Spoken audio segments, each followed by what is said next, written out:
आज हम शिक्षा संकुल में इसलिए आए हैं कि किसी के 14 महीने की सैलरी बाकी है, किसी एलएनजी कंपनी है जैसे मान लो उसकी 8 महीने की बाकी है, आईसीए की है, आई दक्षा की है, आईआईएसडी की तो सबसे ज़्यादा बाकी रहती ही रहती हैं। सैलरी समय पे नहीं देंगे तो भी ये आवाज़ नहीं उठाएंगे। उसके बाद धीरे धीरे ये शिक्षा संकुल में जुड़ जाते हैं और उनके बाद धीरे धीरे अपना पैंतरा चलाते हैं। 11 साल से हम लगातार सेवा दे रहे हैं और सर हम इतना हमारे जो बच्चे निकल रहे हैं ना, वो बच्चे शायद और स्कूल में जो एजुकेशन लेके जा रहे हैं उनसे बहुत बेटर बच्चे हैं। वो जो है व्यावसायिक शिक्षा को जो कि प्रशिक्षित करते हैं स्टूडेंट्स को, तो वो अगर और अच्छे तरीके से चलेगी तो भारत में जो बढ़ती हुई बेरोजगारी है, जो ये पिसता हुआ जो युवा है, उसको बचाने का कार्य कोई शिक्षा कर सकती है तो वो व्यावसायिक शिक्षा है। सरकारी नौकरी का सपना होगा पूरा। सीईटी, राजस्थान पुलिस, पटवारी, वीडियो, पीओआरओ, शिक्षक सहित अन्य भर्तियों की तैयारी के लिए अभी डाउनलोड करें तैयारी कर लो ऐप। नमस्कार, मैं अजय कुमार शर्मा और आप देख रहे हैं एजुकेशन नगरी। और व्यावसायिक शिक्षक जो हैं वो काफ़ी समय से अपनी सेवाएं दे रहे हैं, यानी कि प्राइवेट एक तौर पे ये काम कर रहे होते हैं और उसी को चलते आज ये शिक्षा संकुलन पहुंचे हैं। अगर बात की जाए इनकी समस्याओं की, तो काफ़ी समय से जो आप मेरे पीछे देख पा रहे हैं, इनकी मांग है कि हमारी जो सैलरी है वो हमें लौटा दी जाए। यानी कि काफ़ी समय से इनके पास सैलरी नहीं आ रही है, किसी की 6 महीने, किसी की 3 महीने, यहाँ तक कि किसी के 1-1 साल तक हो चुके हैं। उसके बावजूद भी अभी तक सैलरी नहीं पहुंची है। जब ये बातचीत करते हैं तो इनको गुमराह करने की पूरी कोशिश की जाती है, नहीं इनको कोई संतोषपूर्ण जवाब दिया जाता है। उन सभी मुद्दों को लेकर आज ये शिक्षा संकुलन में पहुंचे हैं और बातचीत करते हैं कि पूरा मामला आखिर है क्या। मैं मुरलीधर शर्मा, व्यावसायिक शिक्षक राजस्थान। सर, हम राजस्थान व्यावसायिक शिक्षक के रूप में हम 2014-15 से ये प्रोजेक्ट आया, जब से हम काम कर रहे हैं, कोई अलग अलग कंपनी में लगे हुए हैं। शिक्षा संकुल वाले प्लेसमेंट एजेंसियों को बिड देती है, टेंडर प्रक्रिया उनको देती है और प्लेसमेंट एजेंसियां व्यावसायिक शिक्षक हायर करती है और सैलरी का काम रहता है केवल प्लेसमेंट एजेंसियों का, कि हमें सैलरी दिलाने का रहता है। पूरा प्रोजेक्ट केंद्र सरकार का है, केंद्र सरकार से करोड़ों रुपए आते हैं, उन्हीं को बस इम्प्लीमेंट करना होता है। तो आज हम यहाँ पर जो आने का उद्देश्य है, आज हम शिक्षा संकुल में इसलिए आए हैं कि किसी के 14 महीने की सैलरी बाकी है, किसी एलएनजी कंपनी है जैसे मान लो उसकी 8 महीने की बाकी है, आईसीए की है, आई दक्षा की है, आईआईएसडी की तो सबसे ज्यादा बाकी रहती ही रहती हैं। तो हमने कहा, कंपनी वालों को हम रिक्वेस्ट कर करके थक चुके हैं कि भाई हम आपके कर्मचारी हैं, हमें सैलरी दे दो, सैलरी दे दो। उनको हम सैलरी की कहते हैं तो वो कहते हैं कि अभी हमारे पास पेमेंट नहीं है, हमारे पास जो भी है आपको देने के लिए कुछ नहीं है, इसलिए वो हमको देती नहीं है। तो हमने कहा कि भाई ठीक है, आपको किसने रखा शिक्षा संकुल, हम शिक्षा संकुल जाते हैं। तो हम सभी साथी शिक्षा संकुल आए। शिक्षा संकुल में भी जो जिम्मेदार व्यक्ति हैं उनको हमने कहा कि सर हमें सैलरी दिलाओ। तो जिम्मेदार व्यक्ति कहते हैं कि भाई आप अपनी कंपनियों को पास दो। कंपनी कहती है कि हमारे पास सैलरी नहीं है, वेतन नहीं है, जब आएगा तब देंगे। तो ये कौन सी बात है? ये नरेंद्र मोदी जी का जो ड्रीम प्रोजेक्ट है स्किल इंडिया मिशन का, उसको फिर विकसित भारत जो कैसे होगा 2047 में, जो विकसित भारत का सपना हम देख रहे हैं, रोजगार परक शिक्षा, यानी हम खुद दूसरों को तो रोजगार शिक्षा दे रहे हैं, स्कूल में कहते हैं। और हमें ही जो ऐसी न्यूज देखते हैं स्टूडेंट, वो कहते हैं कि सर आपकी सैलरी तो आई नहीं रही है, हमें कैसे रोजगार मिलेगा।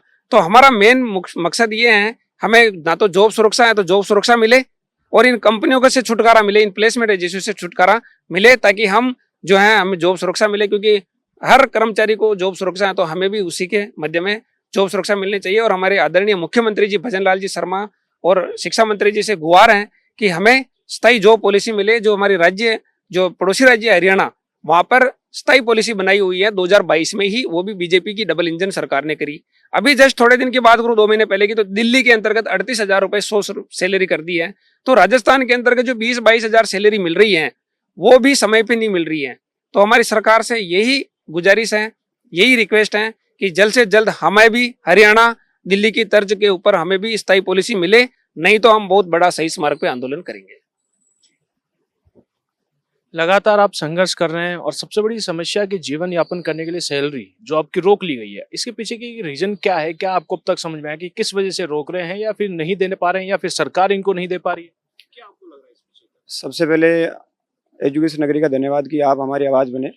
इसका सबसे मुख्य कारण सर जी ये है कि शुरू में जब ये कंपनियां बिड के थ्रू अलॉट होती है, तब शुरू में शिक्षकों को 2 महीने 4 महीने लगातार देती है। उसके बाद धीरे धीरे इन कंपनियों को अंदर खाना जो समस्या होती है, इनको सारी चीज़ बातें समझ में आ जाती है कि भाई यदि अपन इन लोगों को सैलरी समय पे नहीं देंगे तो भी ये आवाज़ नहीं उठाएंगे। उसके बाद धीरे धीरे ये शिक्षा संकुल में जुड़ जाते हैं और उनके बाद धीरे धीरे अपना पैंतरा चलाते हैं। अब उसके बाद में समस्या सबसे बड़ी आती है कि ये अलग अलग बहाने बनाते हैं कि भाई हमने हमारी जो फाइलें डिस्ट्रिक्ट लेवल भेजी, वहाँ पर हमारा पेमेंट बना नहीं। अब उसके बाद में धीरे धीरे ये लंबा समय तक चलता है और वर्तमान समय में जो भारत 1947 में आज़ाद हुआ तब कंपनी शासन खत्म हुआ था। वर्तमान में राजस्थान में वैश्विक शिक्षा चल रही है, जो हमारे माननीय प्रधानमंत्री नरेंद्र मोदी का ड्रीम प्रोजेक्ट, जिसमें कुशल भारत नाम से ये चलती है, जिसमें ये होता है कि भाई आपके अंदर हुनर है तो आपका कदर किया जाएगा, यानी आपके पास यदि कौशल है तो आपके आने वाले समय आपकी मार्केट में कदर की जाएगी, आप अपना धंधा कर सकते हो। तब वर्तमान में क्या है कि 21 कंपनियां इस वैश्विक शिक्षा को संचालित करने के लिए चल रही है, और उसमें 6-7 कंपनियां ऐसी है जो शिक्षा संकुल में लगे हुए बड़े बड़े IAS अधिकारियों का जो आदेश है उसकी पालना नहीं कर रही है।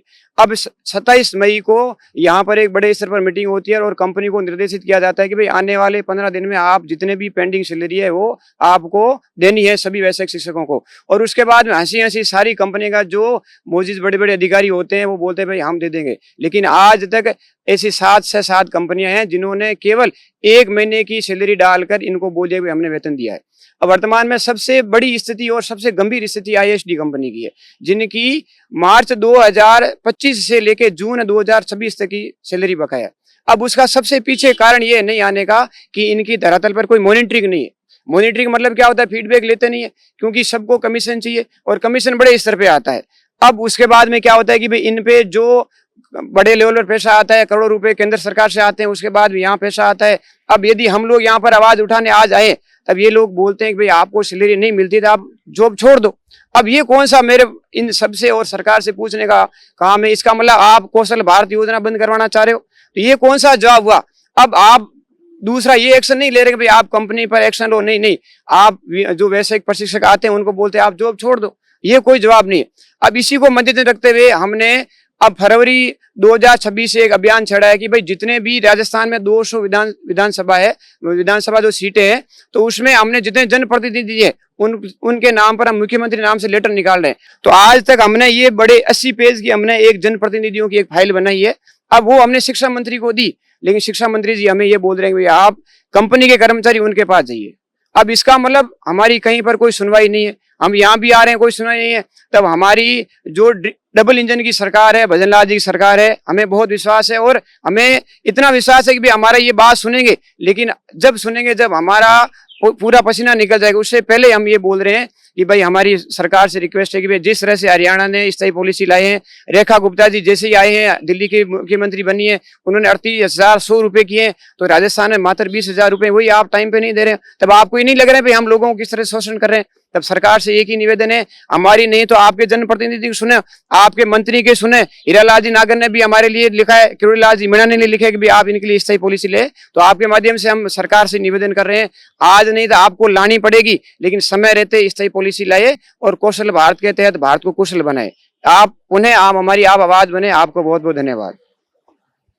मैम, कब से अपनी सेवाएं दे रहे हो, कितनी आपकी सैलरी कितने समय से अटकी हुई? सर हम 2014 से हमारी सेवाएं दे रहे हैं और हमारी अक्टूबर तक की क्लियर की है, 25 अक्टूबर तक की। उसके बाद में सैलरी अभी नहीं आई है सर, और कंपनी वाले कहते हैं कि भाई हमारे पास अभी पैसा नहीं है कंपनी, और हमें लगता भी है ऐसा ही कि कंपनी वाले शायद हमारी क्लियर कर दें, पर ये हमें समझ में नहीं आता ये अधिकारियों की मिली हुई बातें हैं या कंपनी की हैं। ये कौन है जो इतना शोषण, सर ये बताइए, अर्थ के बिना कैसे जीवन चलेगा किसी का। अर्थ की तो हमेशा इतनी जरूरत होती है सर, हर महीने कौन सा ऐसा डिपार्टमेंट है जिसमें सैलरी नहीं आती है। तो बताओ 8 महीने तक वो कैसे अपना सर्वाइवल करेगा, अपने परिवार का कैसे पालन पोषण करेगा। और हम महिलाएं 300 400 किलोमीटर इतनी दूर पड़ी हुई हैं हमारे बच्चों को छोड़कर। और सर हमारे पास, अब आप ही बताइए, हम हमारे परिवार को छोड़कर इतनी दूर रह रहे हैं और फिर हमें हमारी सैलरी टाइम पे नहीं आ रही, और हम इनसे कहते हैं तो हमसे यही कहते हैं कि आपकी कंपनी जाने नहीं, छोड़ दो नौकरी। सर ये कोई सॉल्यूशन हुआ इस चीज का? हमें बताइए आप, ये सॉल्यूशन है क्या नौकरी छोड़ना? नौकरी कैसे छोड़े हम? 14 हमें 11 साल हो गए इसमें देते हुए, 11 साल से हम लगातार सेवा दे रहे हैं। और सर हम इतना हमारे जो बच्चे निकल रहे हैं ना, वो बच्चे शायद और स्कूल में जो एजुकेशन लेके जा रहे हैं उनसे बहुत बेटर बच्चे हैं वो। आप कितने समय से अपनी सेवाएं दे रहे हैं और आपकी कितने की पेंडिंग है, और आप लोगों ने क्या कोशिश की कंपनी से बात करने की कि क्या वास्तविकता में हकीकत है क्या? सर मेरी तो 2025 में ज्वाइनिंग हुई थी, फिर 2-3 महीने हमसे काम कराया गया, फिर उसके बाद जून में हमको निरस्त कर दिया। फिर अब अप्रैल में 1 अप्रैल को हमको रिज्वाइनिंग दी गई है, लेकिन पिछले साल की पेमेंट अभी भी बकाया है।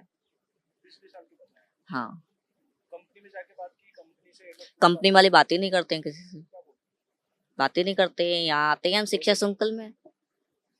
कंपनी वाले क्या जवाब देते हैं? सर कंपनी वालों की तरफ से कोई संतोषजनक जो है जवाब हमें नहीं मिलता है। और मैं आपके चैनल के माध्यम से बताना चाहता हूं कि जो ये भारत में बढ़ती हुई बेरोजगारी को कम करने के लिए जो ये व्यावसायिक शिक्षा चलाई गई थी वो यहाँ पे जो है धरातल पे पूरी तरीके से फैल होती नजर आ रही है। और मैं चाहूंगा कि इसको जो है व्यावसायिक शिक्षा को जो कि प्रशिक्षित करते हैं स्टूडेंट्स को, तो वो अगर और अच्छे तरीके से चलेगी तो भारत में जो बढ़ती हुई बेरोजगारी है, जो ये पिसता हुआ जो युवा है, उसको बचाने का कार्य कोई शिक्षा कर सकती है तो वो व्यावसायिक शिक्षा है। क्योंकि इसी के माध्यम से जो है प्रशिक्षण प्राप्त करके जो है मेरे कई स्टूडेंटों ने जो है सर अच्छा प्लेसमेंट प्राप्त किया है, परंतु मैंने जो है इस व्यवस्था में कई साल देने के बाद भी मेरे को जो है यहाँ से कुछ नहीं मिला। और यहाँ तक कि मेरी जो सैलरी है वो बहुत पेंडिंग है। मैं मेरे जो दैनिक जीवन के कार्य भी पूरे नहीं कर पाता। मैं जो है मेरा एक छोटा बच्चा है तो मैं उसकी जो है आवश्यकताओं की पूर्ति भी नहीं कर पा रहा। मेरी सर मैं सुसाइड करने के कगार पे हूं सर। और जैसा कि जो ठेका प्रथा है तो उसको बंद कर देनी चाहिए सर। अभी कुछ समय पहले जो एक ठेका कर्मी जो कि चिकित्सा विभाग में लगे हुए थे उनको भी सुसाइड करने की नौबत आई थी। तो मैं तो यही कहूंगा कि सर अगर ये चलता रहा तो लगातार अभी जो है व्यावसायिक शिक्षक भी जो है सुसाइड बहुत जल्दी सर बड़े स्तर पे सुसाइड करने वाले हैं सर। दरअसल अगर बात की जाए व्यावसायिक शिक्षा को लेकर ये लोग अपनी मांग को लेकर आज यहाँ पहुंचे हैं। दरअसल मांग है इनकी कि समय पर सैलरी पहुंचाई जाए। लेकिन अगर बात की जाए शिक्षा मंत्री की तो मुझे याद है हरियाणा मॉडल का जब मैंने एक प्रेस कॉन्फ्रेंस में उनसे सवाल पूछा था तो उन्होंने अपनी सीट छोड़ दी थी और चुप्पी धारण कर ली थी। यानी कि जब सवाल पे जवाब ही नहीं तो क्या वास्तविकता में सरकार जो ये मांग लेके आए उनको सुन पाएंगे?